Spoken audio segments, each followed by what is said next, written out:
بسم الله والصلاة والسلام على رسول الله. مرحبا بكم من جديد على قناة نور شانيل. اليوم إن شاء الله كيف ما شاهدتوا غنشارك معكم بغرير الشهدة ناجح مليون في المية غير بدقيق الفينو. ما كاين لا سميد لا دقيق الفورس شي حاجة اللي طوب وغيحضر معك إن شاء الله وغينجح معك من أول مرة. تبعي غير المراحل وتبعي يعني كلشي النصائح اللي غنشارك معك اليوم.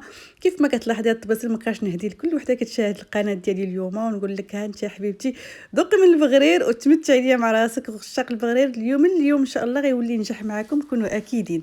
دوزو بسم الله على بركه الله نحضروه. غنحتاجوا لهاد البغرير 2 كؤوس ديال دقيق الفينو. يعني ديجا حضرت معكم بالسميد وكان طلب على دقيق الفينو وقلت علاش لا نشاركو معكم.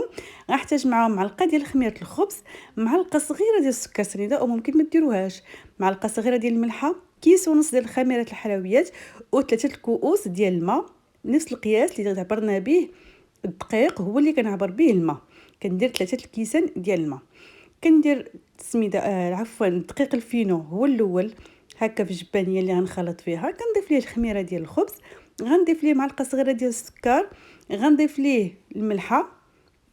يعني كندير كلشي دفعه واحده بطريقه سهله كيتحضر معك هذا البغرير وكيجي ناجح. وغنعطيك السر اللي كيخليه كيجي ناجح من اول مره ان شاء الله. كنضيف كيس ديال خميره الحلويات وغنضيف نصف كيس من الكيس الثاني. هذا ما غندير غير النص ديالو، ما غنديروهش كامل، غير النص ديالو راه هو كافي كيف ما كتلاحظوا معايا. صافي والكاين النص الاخر فانا غنحاول اني نحتفظ به المره اخرى. والماء غنضيفو الماء كيكون شويه دافي ما يكونش سخون بزاف. كيف ما كتعرفوا الدقيق الفينو راه ما يبغيش الماء يكون سخون، راه يخسروا لكم. الماء يكون غير دافي يعني فاتر، لان دابا الجو بارد فانا كنضيف فيه غير شويه. اما الصيف فانا كنخدم به عادي، غير الماء ديال الروبيني عادي كنخدم به او الماء ديال القرعه. المهم اللي كتستعملي كديري. من بعد ما خلطت كلشي المكونات مع بعض باش كينسجموا كنضيفوا هكايا الماء دفعه واحده. والمقادير راني عطيتهم لكم مضبوطين، تبعوهم ان شاء الله وغينجح معاك من اول مره، خصوصا المبتدئات اللي باقيين مازال كيوحلوا على البغرير. راه هاد الطريقه الحمد لله نجحت مع بزاف ديال الناس المتابعين ديالي في الانستغرام. نتمنى انكم حتى نتوما تشرفوني على الصفحه ديالي، يعني الناس كيشاركوا معايا نجاح الوصفات ديالهم الحمد لله. وغنبدا نخلط انا في البغير ديالي بالبغا ميكسور. ممكن ديروا نتوما الخلاط ديال العصير كيبقى لكم الاختيار. انا عندي هالبغا ميكسور طحنته به كيجيني في الحقيقه سهل وعملي. دغيا دغيا اهم حاجه في البغرير هو انه خاصو يتميكس مزيان. ضروري خاصكم تطحنوه مزيان حتى كيبان لكم الخليط ديالو تجانس، ولا يعني بحال داروا واحد الكشكوشه من الفوق بحال اللي غنوضح لكم دابا. شوفوا معايا يعني كيبان لك البغرير صافي يعني تنسجم الخليط ديالو.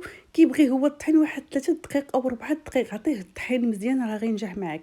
ماشي غير تخلطيه وتقولي صافي ساليت، لا، عطيه الخاطر واحد 3 دقائق وانت كطحني حتى كتبان لك انه دار ديك الكشكوشه من الفوق والخليط ديالو ولا منسجم كيف ما غنشارك معكم. هذا هو السر اللي كيخلي البغرير كيجي ناجح. البغرير كيبغي تطحن ويعاود تطحن مزيان مزيان مزيان. ها نتوما شوفوا معايا القوام ديالو كيفاش داير. كيكون بهذا الشكل هذا، ما كيكونش ثقيل وما يكونش خفيف.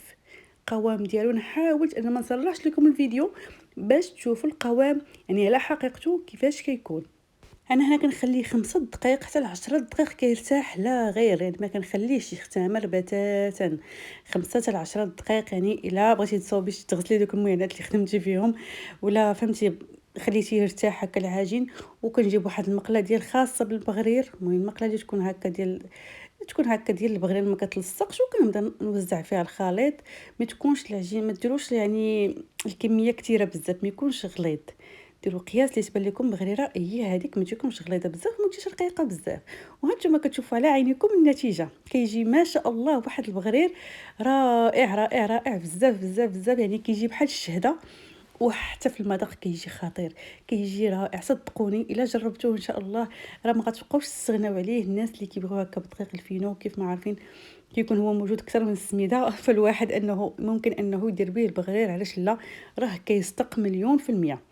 نتمنى الا عجبتكم الوصفه تخليو لي واحد لايك فضلا وليس امرا، وتبارطاجيو الوصفه مع الاصدقاء باش تكبر العائله ديالنا. ونتمنى ان شاء الله ان نشوفكم يعني جربتوا الوصفه وتشاركوا معايا الاراء ديالكم، شي حاجه اللي كتفرحني. غنكمل هكا البغير ديالي كيف ما كتلاحظوا الحمد لله كله كيجي يعني شهده، كله كيجي قياس واحد، كله كيجي مثقب وناجح وخفيف. يعني كيف ما لاحظتوا راه كيجي كله يعني بغريره وحده دايره عليهم كاملين الحمد لله. والقوام ديالو راه كيجي خفيف، ما كيجيش بغرير ثقيل نهائيا. اللي ذاقوا غير صحابو غير كياكل في البغرير ديال السميده. وكان هذا هو البغرير ديالي اليوم ان شاء الله قدمته لكم مع شويه ديال العسل. ممكن ديروا هكا الزبده بلديه والعسل وبرير التاتاي، راه كيجي اكثر من رائع. نتمنى الا عجبتكم الوصفه ما تبخلوش عليا بتشجيعات ديالكم مره اخرى. كنضرب لكم موعد الفيديو قادم ان شاء الله. دمتم في رعايه الرحمن.